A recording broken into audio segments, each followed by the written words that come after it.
따라합시다. 기다림의 성찬절. 누가복음 3장에는요 시므온이라고 하는 사람이 나옵니다. 시므온은 성령의 감동으로 인하여서 아기를 만나게 되었고, 안나는 성전을 떠나지 아니하고 주야에 금식하면서 기도로 섬기는 중에 아기 예수를 만나게 되었습니다. 여러분, 지금 내가 믿는 자 안에서 신앙을 가지고 살아가는 이후에는 누구에게도 우연이라고 하는 것이 없습니다.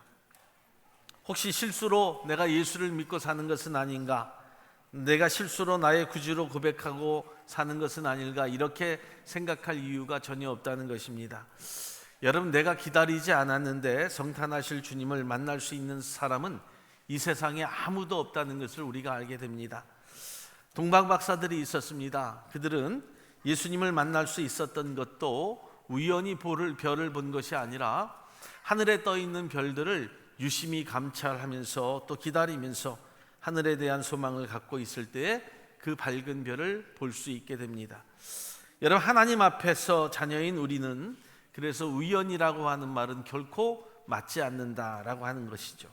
우리 사랑하는 성도들은 성탄절을 나의 구주, 나의 소망 되시는, 그래서 예수 그리스도를 온전히 기다리고 사는 이유가 무엇인지 오늘 성경을 통해서 우리가 말씀을 나누고 은혜 받기를 먼저 주님의 이름으로 축복을 드립니다. 첫째는 예수 그리스도가 오심은 상처받은 자들에게 위로가 되기 때문입니다. 우리가 지금 주님을 기다리고 있는 첫 번째 이유는, 여러분, 내 자신만이 가지고 있는 어떤 삶의 아픔이 있기도 하고 또 가슴에 뻥 뚫린 상처를 안고 살아가는 성도들이 사실 얼마나 많은지 모릅니다. 그래서 우리 사랑하는 성도들은 연약한 존재다, 이렇게 말씀을 드릴 수 있습니다. 오죽했으면 예수님께서도 말씀하시죠. 너희가 무엇을 보려고 광야에 나갔더냐, 바람에 흔들리는 갈대냐라고 할 정도로, 여러분, 우리는 내면의 상처와 아픔을 가지고 살아가는 사람들입니다. 그런데 주님께서 오늘 나의 상처를 싸매 주시기 위하여 이 땅에 오십니다. 1절 중반절의 말씀을 보니까 나를 보내사 마음이 상한 자를 고치며 라고 이렇게 말씀하시죠. 주님이 올해도 나를 위하여 이 땅에 오신 이유 중에 가장 우선시 행할 일은 나같이 마음이 상한 자를 고치시는 것이고요, 마음이 아픈 자를 위로하시기 위함이다 라고 하는 거예요. 여러분, 마치 죽은 자, 즉 나사로를 살려주셨듯이 죽어가는 사람 외에도 주변에는 많은 상처를 가지고 살아가는 사람들이 있었습니다. 그러나 그들의 죄의 문제를 해결하고 우리에게 생명을 주시기 위함이라고 하는 것을 성경이 말씀해 주고 계십니다.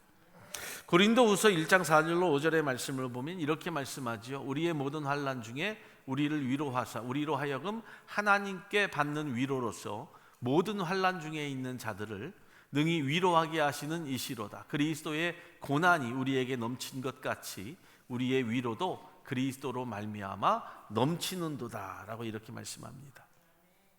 메시아가 성탄하시면 그래서 제일 먼저 마음이 상한 자, 아픈 자 고쳐주시겠다고 하는 그 약속이 우리 가운데 있음을 믿기를 예수의 이름으로 축복합니다.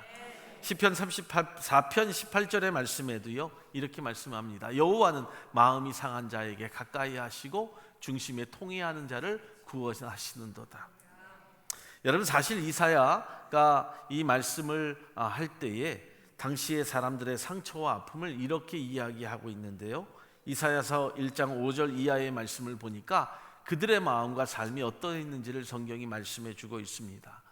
너희가 어찌하여 매를 더 맞으려고 더욱더욱 패역하였느냐. 온 머리는 병들었고 온 마음은 피곤하였으며 발바닥에서 머리까지 성한 곳이 없이 상한 것과 터진 것과 새로 맞은 흔적뿐이오늘 그것을 짜며 싸매며 기름으로 유하게 함을 받지 못하였도다 라고 합니다. 이렇게 우리의 삶이라고 하는 것은 상하고 터지고 아픈 것뿐이라고 하는 거예요. 그런데 주님께서 이 땅에 성탄하신 이유가 바로 그 상처부터 어루만져 주시기 위함이라고 하는 거죠.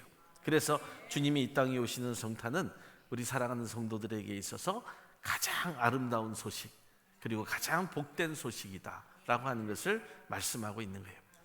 두 번째는 여러분, 포로된 자들을 구원하시기 때문이라고 하는 거죠. 이 땅은요 공중 권세를 잡은 사탄의 지배 아래 우리가 살고 있습니다. 그래서 사실 우리가 몸부림치면 칠수록 죄악의 구렁텅이에 빠져들어가면서 살아가는 인생처럼 살게 되지요. 그래서 사탄의 포로가 되어 있는 우리를 해방시켜 주시기 위해서, 그것을 풀어줄 수 있는 분이 바로 예수라고 하는 사실을 알게 하기 위하여서 이 땅이 그 메시아를 탄생하게 하셨다는 거예요. 바로 주님은 그 사망의 권세를 깨고 죄악에 포로된 자들을 풀어주시기 위하여 이 땅에 구세주로 오셨습니다. 아들을 낳으리니 이름을 예수라 하라. 이는 그가 자기 백성을 저희 죄에서 구원할 자이심이니라 하니라. 할렐루야. 이 선포가 바로 우리의 삶 속에서 나타나야 되는 거예요. 1절 하반절의 말씀을 보더라도 포로된 자에게 자유를, 갇힌 자에게 노임을 선포하며 라고 말씀하고 있는 거예요. 메시아의 탄생, 성탄을 기다리는 자에게, 갇힌 자에게 노임을 선포하는 일들이 되기를 예수의 이름으로 축원합니다. 실제로 이사야가 이 말씀을 선포할 때는 수많은 이스라엘 백성들이 아수르의 포로로 잡혀가던 때였습니다. 그리고 그로부터 690년이 지난 그 시절, 주님이 이 땅에 그리스도로 오실 때로도 여러분 로마 식민지로부터 이스라엘이 억압받고 폭정에 시달리던 때였다라고 하는 거예요. 그때 메시아가 오시면 포로된 자에게 자유를, 갇힌 자에게 노임을 준다라고 하는 그 말씀이 그 당시 사람들에게 얼마나 위로가 되겠느냐고 하는 거죠. 오늘도 마찬가지예요. 그분이 우리에게 오십니다. 이 땅에 구세주로 오십니다. 메시아로 오십니다. 그런데요, 아직도 종처럼 사는 자들이 있다는 거예요. 아직도 식민지 백성들처럼 그대로 살았는 자들이 있다는 거예요. 마치 우리가 사막과도 같은 어려운 인생의 시기를 지날 때 필요한 것들이 있죠. 그것을 위해서 수고하고 노력을 합니다. 마치 사막에서 필요한 물과도 같은 존재라고 하는 거예요. 그것이 반드시 필요합니다. 그런데 여러분 한번 생각해 보셔야 돼요. 우리가 이 어려운 시기를 지나고 사막과도 같은 곳을 지났음에도요, 아직도 그 물병을 들고 아둥바둥 사며 사는 그런 인생이라고 한다면 우리가 이해할 수 없다라고 하는 거죠. 이제는 우리가 좀 놓고 하나님의 거룩한 나라를 위하여 메시아의 탄생을 기다리고 우리가 볼 줄 아는 자들이 되어야 된다는 거예요. 인생의 사막과도 같은 곳을 조금이라도 벗어났다고 생각한다면 세상의 것만에 관심을 두지 말고 우리가 그리스도의 날들을 위하여 사는 믿음의 사람들이 되기를 예수의 이름으로 축원합니다. 사랑하는 여러분, 이제 우리는요 종의 신분이 아니지 않습니까? 자유함을 누리는 자들이라고 하는 거죠. 세상의 물질과 병마로부터 자유함을 얻은 저와 여러분들이라고 하는 거예요. 그래서 우리에게 자유함을 주시기 위하여 이 땅에 성탄하실 주님을 반드시 만나야 할 이유가 우리에게 있다는 거예요. 요한복음 8장 36절의 말씀을 보면 그러므로 아들이 너희를 자유케 하면 너희가 참으로 자유하리라. 할렐루야. 아들이 너희를 자유롭게 하면 너희가 참으로 자유하리라. 이 말씀은 선포라고 하는 거예요. 선포. 우리에게 자유를 선포하기 위하여 이 땅에 오셨다는 것을, 그가 오심으로 말미암아 우리가 모든 것에서 해방될 수 있다는 것을 믿기를 예수의 이름으로 축원합니다. 로마서 5장 21절의 말씀을 보니까 또 이렇게 말씀하잖아요. 이는 죄가 사망 안에서 왕노릇한 것 같이 은혜도 또한 의로 말미암아 왕노릇하여 우리 주 예수 그리스도로 말미암아 영생에 이르게 하려 함이니라. 누구로? 예수 그리스도로 말미암아. 오직 예수로 말미암아 영생에 이르는 놀라운 축복이 우리 가운데 있기를 예수의 이름으로 축원을 드립니다. 반드시 갇힌 자에게 노임을 베푸시는 참된 자유를 이 성탄을 통해서 저와 여러분들이 누리시기를 예수의 이름으로 축복합니다. 세 번째는요, 성탄을 우리가 기다리는 것은 슬픈 자를 위로하시기 때문이라고 하는 거예요. 슬픈 자를 위로하신다. 여러분, 우리가 살아가면서 이런 분들이 있습니다. 우리가 웃는 것 같은데 속으로는 우는 분들이 있어요. 마치 웃는 얼굴 같은데 마음은 다 문드러져서요, 사람들에게 이 슬픈 표현을 하지 못하고 겉으로 웃고 사는 분들이 있다는 거예요. 하지만 이런 상황 속에서도요, 오늘도 나는 주님의 위로를 기다리고 사는 것이 우리의 인생이라고 하는 거죠. 왜요? 그분이 나의 기쁨이 되시고 나의 눈물을 닦아주실 유일한 분이기 때문이라고. 믿으십니까? 2절 하반절의 말씀을 우리가 한번 볼까요? 다 같이 읽어보겠습니다.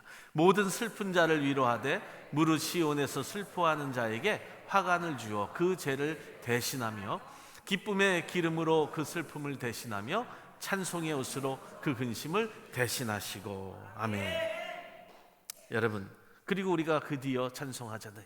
내 손을 주께 높이 듭니다. 내 찬양 받으실 주님, 내 마음을 활짝 엽니다. 내 찬양 받으실 주님. 슬픔 대신 희락을, 죄 대신 화관을, 근심 대신 찬송을, 찬송의 옷을 주셨네요. 여러분, 우리가 이어질 하나님의 놀라운 축복이 우리가 기쁨과 감사함으로 살아가야 될 이유가 바로 그리스도의 탄생이 있기 때문이라고 합니다. 이 땅에 오실 성탄은요, 그래서 복음의 정말 기쁜 소식이다. 할렐루야. 누가복음 2장 10절로 11절의 말씀을 보니까 이렇게 말씀하지요. 천사가 이르되 뭐 하시라고요? 무서워 말라.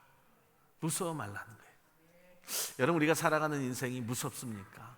무서운 분들이 있어요. 그런데 삶의 신앙의 여정에 무서워하지 마세요. 보라, 내가 온 백성에게 미칠 큰 기쁨의 좋은 소식을 너희에게 전하노라. 오늘날 다윗의 동네에 너희를 위하여 구주가 나셨으니 곧 그리스도 주시니라. 바로 저와 여러분들, 우리가 살아가는 이 땅에 구주가 나셨는데 바로 그가 예수 그리스도이십니다. 여러분, 우리는 단 한순간도 고통과 근심과 슬픔 없이 살 수 없는 존재라고 하는 거예요. 우리가 늘 행복하고 우리가 늘 기쁨과 감사함으로 사는 것 같지만 그 내면에서 일어난 많은 어려움과 고통이 분명히 있다라고 하는 거죠. 그보다 더 큰 불행은 갈수록 위로받을 데가 없다라고 하는 것이 우리의 삶의 문제예요. 과연 우리 가운데 진정한 위로자가 누가 될 것인가? 누가 우리의 눈에서 눈물을 닦아줄 수 있는 것인가? 오늘 저와 여러분들, 우리의 모든 슬픔을 위로해 주시고 우리의 슬픔과 눈물을 닦아주시기 위하여 오시는 그리스도를 만나시기를 예수의 이름으로 축복합니다. 올해도 성탄하실 주님을 만나면요, 누구든지 근심 대신 찬송을, 슬픔 대신 기쁨을 누리게 하시겠다고 하는 놀라운 축복이 우리 가운데 전해지는 거예요. 사랑하는 여러분, 말씀을 마칩니다. 오늘 복음이신 예수 그리스도가 이 땅에 오실 것입니다. 성탄의 은총을 베푸시면 우리도 새로워질 수 있고 또 새로운 출발을 시작할 수 있게 됩니다. 그동안 아픈 만큼 또 슬픈 만큼 성장할 수 있다는 사실을 저와 여러분들이 믿기를 예수의 이름으로 축복을 드리고요. 과거 어느 해보다도 간절하고 정말 절실한 심정으로 주님을 고대하는 분들 되시기를 부탁을 드립니다. 그러면 오늘 주님이 약속하신 주님의 치유, 주님의 회복의 은총이 우리 가운데 반드시 임하게 될 것이라고 하는 사실을 믿기를 예수의 이름으로 간절히 축원을 드립니다. 기도하겠습니다.